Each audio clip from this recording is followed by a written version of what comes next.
Hey the internet, this is Lock. Today I woke up to find that Satoru Iwata had passed away at just 55 years old, and like everyone else touched by his efforts at Nintendo, I'm saddened by our loss, and I send my condolences to those close to him. It's a sad day for anyone with a love for video games.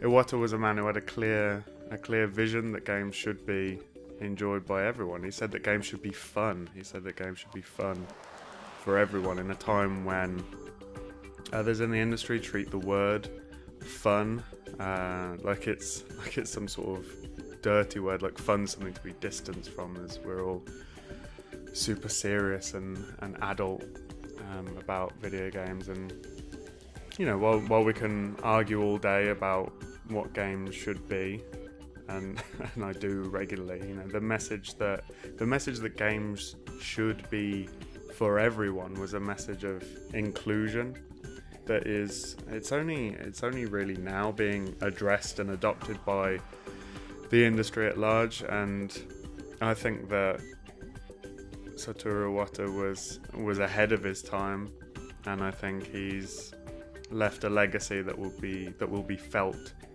for a long time to come.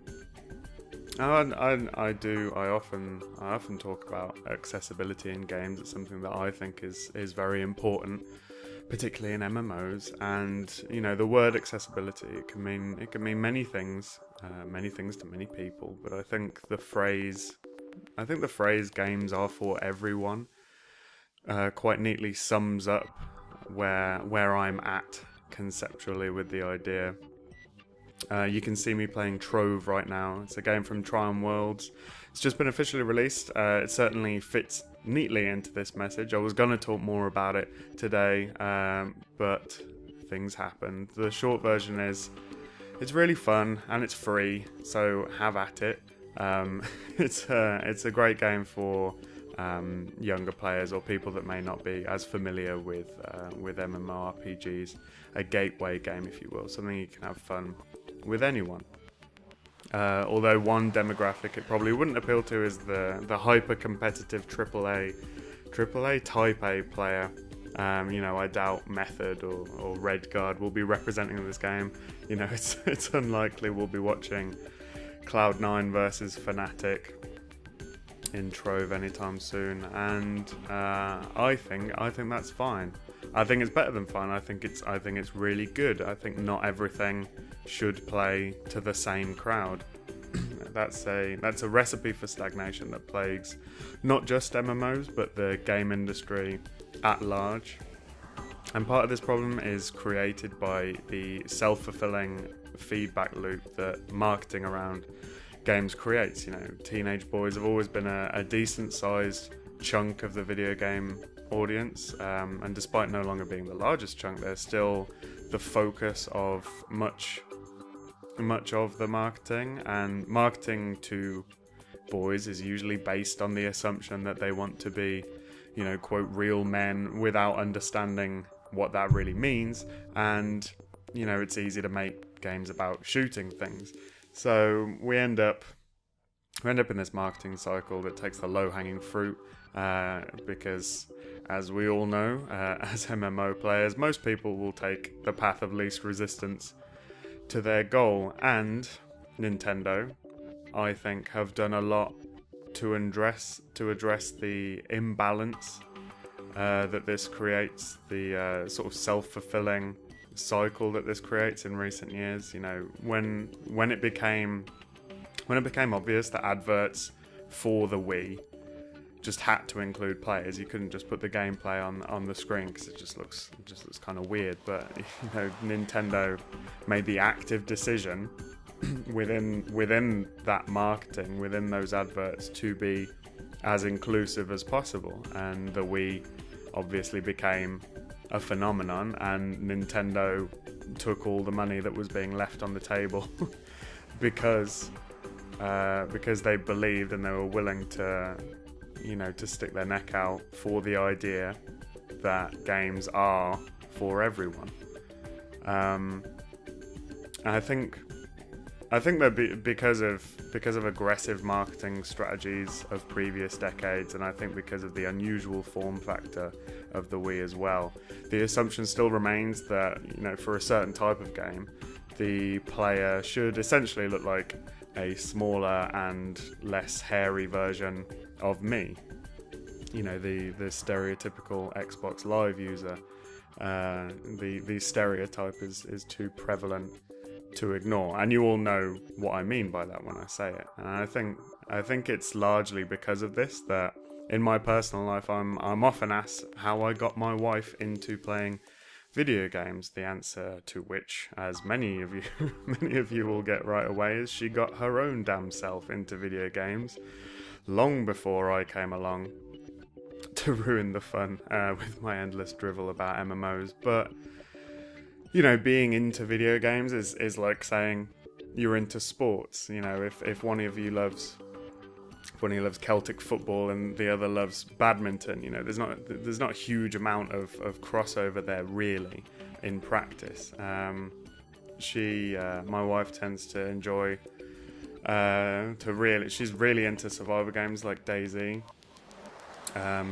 She really likes adventure games like Assassin's Creed, and she gets super nostalgic and misty about vintage Atari stuff.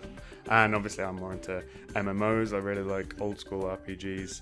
I play a lot of weird indie stuff because I'm mad hipster like that. But we found a place in the middle, something we could enjoy together in a super nerdy living room with our two PCs next to each other. It was, of course, the singularity of all games and the platform with which the future will be built. The little indie game called Minecraft. Don't know if you've heard of it. And when my wife and I play Minecraft, there is a point to this, by the way. I'm going somewhere with this. When my wife and I play Minecraft, we usually use Hexit. It's the adventuring, dungeoneering. It's very heavily Zelda-inspired mod pack. We like to run around and kill stuff with the minimum of fuss, basically. You know, I build a log cabin with an indoor water feature, get to work on the farm, run the library for the enchanting table, and she'll go out and clear a castle full of mobs. She'll bring home the loot, and you know, it's a nice life. We argue over navigation a lot, and you know, the loot chests are never organised for more than 5 minutes. And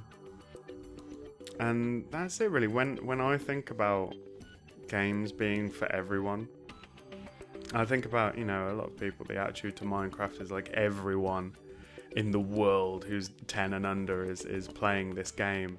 But I think about my wife and I, you know, married couple in our 30s, sitting in our living rooms, panicking as a voxel tower. You know, there's all these towers in Hexit. You fight your way up to the top. There's a boss at the top. There's loot along the way, but then a lot of them, when you kill the final boss, the tower's rigged to explode. And we found that out the hard way. And just the panicking as it explodes. That's what I think about. I think about playing Wii Sports with a bunch of just too hip to live in the real world. Just theatre and music students at 3 a.m. annoying the hell out of the neighbours in a crowded and hazy living room when I was at university. And I think about when I was working 70-hour weeks in my 20s. That didn't last very long, but it happened, you know, and I still had time to log into World of Warcraft in the middle of the night, just to hang out with a bunch of hilarious Scottish women on TeamSpeak. And I think of playing Monkey Island with my sister when we were kids, playing SimCity with my dad, which was great. He's so boss at that game. I think about just laughing uncontrollably. I don't know why, but just laughing uncontrollably with my cousins. We were trying to play Doom with a joystick, And for some reason we couldn't turn right. You just couldn't turn right with the joystick. So yes, I invented the 360 no scope in 1993. I do not apologize. And yes, of course, I remember being a teenage boy playing games for teenage boys with other teenage boys. You know, that's that's just one group of many of everyone who's been here all along playing games. And the point of all this, if you've made it this far, bless you. The point is that players of all kinds have always been here, and Satoru Iwata was someone who was brave enough and compassionate enough to not only acknowledge that, but stick his neck out and engage with that. And I'm so glad and I'm so thankful that more people will have more experiences like mine to remember and share because of that and because of what he did. So, thank you, and I'll see you again really soon.